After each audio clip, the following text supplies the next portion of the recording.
My eyes widen at the rumble of distant thunder, which signals the imminent end of clearance and the start of my settlement's 9th storm. "It's here already?" I whisper shout, careful not to disturb the slumbering wife a room over, who'd no doubt unleash a storm of her own upon me if she knew the time. With bloodshot eyes, I take frantic stock of the species-specific resolve meters linked to my populations of humans, lizards, and harpies. Oof, no chance we all make it the night, I conclude in despair, realizing too late that I should have diverted a few foragers to home-building efforts earlier in the cycle.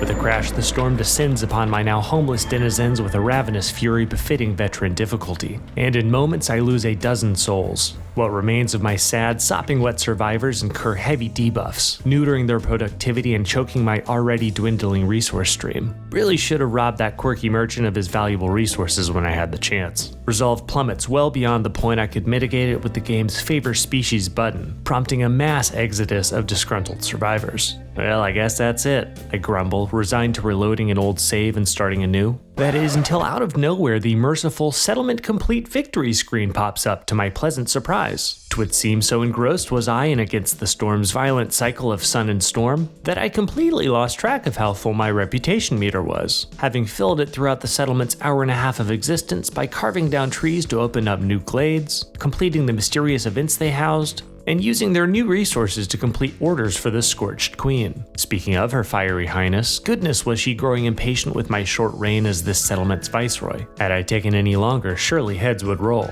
Better take our rewards and call it a night, though not before paying a quick visit to the smoldering city to unlock a new upgrade or two.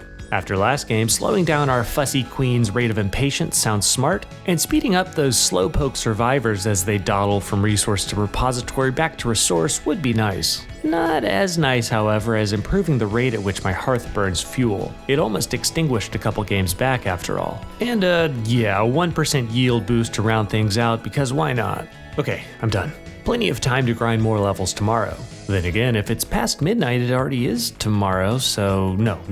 Let's log out and pray we don't wake the real-life queen whilst sneaking into bed. But wait, what's this? Suddenly pulsating button. The blight storm is coming. My settlements have been abandoned. In the cycle.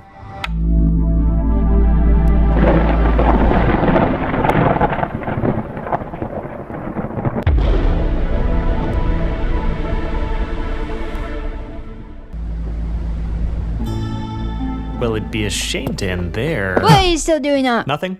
Go to bed. Releasing from early access on December 8th, Against the Storm is a smash hit city-building roguelite hybrid that pretty much does the impossible. Take gaming's most complex and long-winded genre, city builders, and trick people into thinking they're fun. Just kidding, kind of. If my prior reviews are any indication, I love city builders as much as the next nerd, but they're colossal brain drain time sucks by design and pretty much the antithesis of those easy come, easy go, one more run roguelites we all know and love. Thus, when Steam tried telling me that a first-time developer had somehow seamlessly married these genres without sacrificing an ounce of that delicious city-building complexity, even going so far as to lock buildings behind gates like their end-of-level perks from Hades, and well, I was supremely excited and deservedly skeptical. After a few dozen hours, however, consider me beyond convinced. In Against the Storm, you'll start each run by establishing a new settlement, each of which starts with a handful of survivors, map-specific buffs and debuffs, and embarkation bonuses of your selection. You'll then load into one of Against the Storm's 6 colorful biomes and get to work harvesting, building, and cutting through to new glades.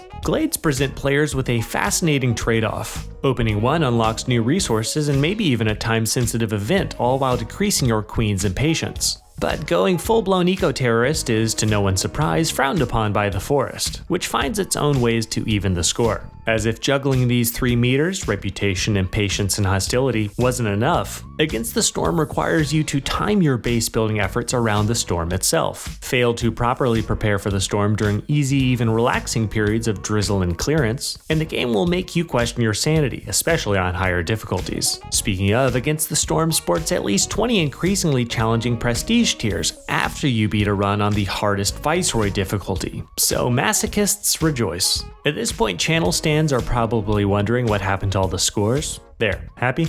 Against the Storm features complex yet intuitive non-combat mechanics that are easy to grasp yet hard to perfect. Meanwhile, the user interface, which is in my opinion the make-or-break micrometric for any city builder, is meticulously polished, bursting with information and yet somehow never cluttered. And save the occasional frame rate spike during chaotic storm cycles, Against the Storm plays buttery smooth and is deftly balanced, which is no easy task for a game with 5 playable races, each with their own strengths and weaknesses. As for style, though the game's charming hyper-saturated color palette fooled me for a good while into believing that Against the Storm featured a wide variety of level designs, it's ultimately just a main glade surrounded by other glades of varying size over and over again. And while the devs have added a significant number of glade events to ATS during its roughly year-long early access campaign, most runs boil down to the same overarching formula described earlier. However, thanks to high-quality ambient sound design and a delightfully atmospheric soundtrack that I just couldn't get out of my head, Against the Storm's stylistic charms more than make up for its occasional repetition. Add in a new 1.0 permadeath mode that dives into the lore of the Scorched Queen herself, and I think Against the Storm delivers impressive value for its $30 price tag. So in the end, and after averaging up our micrometrics, Against the Storm earns an excellent aggregate megascore of 4.0 out of 5, and I'm happy to answer any questions you have about the game or my review. Until next time, this is Scope, and thanks for watching. What am I saying? What are you still doing up? What are you still doing up?